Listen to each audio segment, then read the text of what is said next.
팔란티어라는 기업에 대해 알아가다 보면 반드시 이해해야 하는 개념이 하나 있습니다. 바로 온톨로지이죠. 지난 영상에서 온톨로지를 수학적 언어라고만 간단히 설명드렸었는데요. 오늘은 조금만 더 깊게 들어가 보겠습니다. 온톨로지는 저희 빅데이터 닥터에게도 매우 중요한 존재이기 때문이죠. 많은 분들이 온톨로지를 팔란티어가 개발한 특별한 존재라고 생각하시는데요. 사실은 원래부터 존재하던 개념입니다.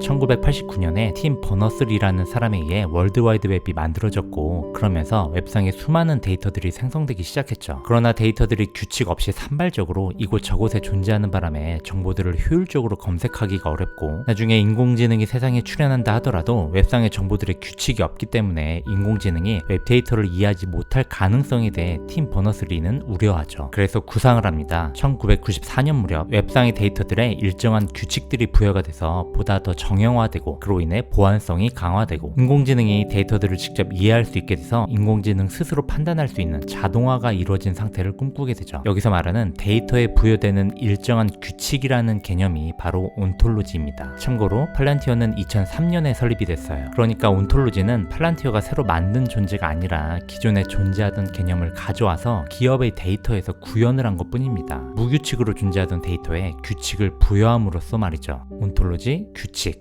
아직 느낌이 확 다가오진 않으시죠? 좀 더 쉽게 그리고 구체적으로 설명드려 볼게요. 개발자가 소프트웨어를 만들 때 코딩이라는 것을 하죠. 코딩이란 컴퓨터가 이해할 수 있는 컴퓨터 언어, 코드로서 알고리즘을 설계하는 과정입니다. 여기서 중요한 포인트가 하나 있는데요. 이렇게 코딩을 할 때 개발자가 자기 마음대로 코드들을 작성하는 게 아니라 각 OS 환경에 맞게 정해져 있는 규칙대로 코드를 작성해야 한다는 것입니다. 안드로이드는 안드로이드대로, iOS는 iOS대로 말이죠. 각 환경에 따라 규칙이 다르기 때문에 예를 들어서 iOS에서 버튼을 만드는 과정을 코드로 설계할 경우 개발자가 처음부터 끝까지 모든 과정을 코딩하는 것이 아니라 버튼이 애플스럽게 구현될 수 있게 애플이 이미 만들어 놓은 여러 코드들의 조합, 이 하나의 세트 답안을 그대로 복사해서 붙여넣는 방식으로 이루어져요. 여기서 이 부분이 버튼의 속성들을 표현하는 코드이고, 각각의 속성에 개별적인 값을 부여해서 개발자가 원하는 스타일로 버튼을 다시 재구성하게 됩니다. 이때 이 하나의 속성들을 표현하는 애플만의 방식을 바로 규칙이라고 할 수 있는 것이죠. 자, 이제 규칙이란 게 무엇인지 개념이 좀 잡히셨죠? 그럼 다음으로 넘어가겠습니다. 웹상에 노란색 바나나라는 텍스트 데이터가 있다고 해볼게요. 사람의 시선에서는 바나나 색이 노란색이라는 것을 바로 이해할 수 있지만 컴퓨터는 바나나와 노란색의 관계가 무엇인지 이해하지 못해요. 그러나 다음과 같이 코드로서 규칙이 부여되면 컴퓨터도 이해할 수 있게 됩니다. 노란색이 바나나의 색깔이라고 말이죠. 바나나의 속성들을 표현하는 아주 컴퓨터스러운 방법, 컴퓨터스러운 규칙, 이것이 바로 온톨로지입니다. 애플은 스마트폰 안의 모든 현상들을 애플만의 규칙으로 표현될 수 있게 시스템을 미리 구축해 놓았다고 할 수 있어요. 팔란티어는 스마트폰이 아닌 이 세상에 실존하는 사물들에 대해 팔란티어만의 규칙으로 파운드리 안에 표현될 수 있게 시스템을 구축해 놓았습니다. 이게 바로 팔란티어의 규칙, 온톨로지가 무엇인지를 보여주는 대표적인 그림인데요. 비행산업에 존재하는, 현실에 존재하는 실제 개념들을 팔란티어만의 규칙대로 각각의 속성들을 컴퓨터스럽게 표현해 놓은 것이죠. 다시 말해서 온톨로지화 시켜놓은 것입니다. 이렇게 데이터들이 온톨로지화돼서 서로 유기적인 관계를 이루고 있는 하나의 시스템을 디지털 트윈이라고 합니다. 디지털 트윈은 들어보셨죠? 말 그대로 실존하는 존재를 디지털로 구현하여 컴퓨터 공간에 구축해놓은 것입니다. 그렇다면 디지털 트윈이 왜 필요할까요? 현실 세계를 컴퓨터의 공간에서 다시 구축해놓은 것이니 한눈에 볼 수 있어 데이터 분석이 매우 용이해지고, 미리 시뮬레이션도 해볼 수 있고, 인공지능과의 결합도 수월해지고, 장점들이 당연히 무수히 많겠죠. 그러나 디지털 트윈이 필요한 진짜 이유, 데이터들이 온톨로지화 돼야 하는 진짜 이유는 사실 따로 있습니다. 이 내용에 대해 지금부터 얘기를 해보려고 해요. 온톨로지의 의미에 대해 자세히 알게 되면 아마도 여러분의 세상을 바라보는 관점 자체가 바뀌어 버릴지도 모릅니다. 빅데이터 닥터는 저희 채널의 이름이자 고객의 의료 데이터, 병원 기록을 분석해주는 헬스케어 스타트업, 저희 회사의 이름이에요. 의료 데이터의 분석이 필요한 이유는 딱 하나입니다. 모든 의사들의 사고의 흐름이 온톨로지화 돼 있는 것은 아니기 때문이에요. 이게 무슨 말인지 쉽게 설명드려 볼게요. 빅데이터 닥터는 병원이 아니고 헬스케어 회사입니다. 그래서 아시겠지만 이 의료산업 분야가 굉장히 규제가 심해요. 어느 정도로 심하냐면, 제가 의사인데도 불구하고 저희 회사에 등록된 고객의 의료 데이터를 분석하는 것조차도 법에 위반이 됩니다. 제가 면허증이 있음에도 불구하고 고객의 의료 데이터를 해석하고 분석한 행위 자체가 불법인 거예요. 왜냐하면 병원에 소속된 의사로서 판단을 한 게 아니라 회사에 소속된 사람으로서 판단을 내렸기 때문입니다. 되게 이상하죠. 그래서 이 문제 때문에 처음엔 좀 곤란을 겪었었는데, 이것을 이것을 해결해 나갈 수 있는 방법을 찾게 된 거예요. 이것을 어떻게 해결해 나갔냐면, 고객의 데이터 분석을 할 때 개인적인 의견을 넣는 것이 아니라 공식적인 학회 의견, 교과서의 내용, 근거로 해서 인용을 해서 판단을 해서 알려주면은 그때는 법적으로 문제가 되지 않는 것이었어요. 그래서 그때부터 했던 것이 뭐였냐면, 제가 알고 있는 모든 지식에 근거를 찾기 시작했습니다. 한 2년 정도 했던 것 같아요. 그러면서 깨닫게 된 것이 있었는데, 제 지식의 상태의 일부가 허구로 가득 차 있는 거예요. 예를 하나 들어볼게요. 어느 날 당뇨 환자분이 오셔서 저한테 이렇게 얘기를 하더라고요. 자신이 어떤 최근에 검사를 받았는데 심장 혈관이 좀 좁아졌다고 들으신 거예요. 그래서 지금 먹는 약 말고 최근에 나온 어떤 무슨 SGLT2 뭐 이런 약이 있다고 들었는데 그 약으로 바꿔야 되지 않겠냐면 이렇게 문의를 하시는 거예요. 그래서 제가 순간 판단을 했죠. 제가 트레이닝 받던 시절에는 당뇨 환자가 심장질환이 있다고 해서 심장에 좋은 더 특별한 당뇨약이 있는 것은 아니었거든요. 그 생각에 맞춰서 그냥 얘기를 드렸죠. 그런 당뇨약 없다. 그냥 혈당만 조절 잘 하시면 된다. 지금 먹는 약으로 말이죠. 그런데 결론적으로 얘기하면 제가 틀린 거였어요. 왜냐하면 당뇨 환자인데 심혈관 질환 위험성이 높으신 분들은 SGLT2 억제 질환 약을 반드시 복용해야 되거든요. 공식적인 연구로 심혈관 질환 사망률이 감소한다는 것이 입증됐기 때문이에요. 그렇다면 저는 그 당시에 왜 환자분께 그렇게 단호하게 확신에 차서 그런 약 먹을 필요 없다라고 이렇게 단호하게 얘기했던 걸까요? 제가 잘 모르면 그 부분에 대해서 잘 모르니까 나중에 찾아보고 알려드리겠다 이렇게 얘기를 해야 되는데 왜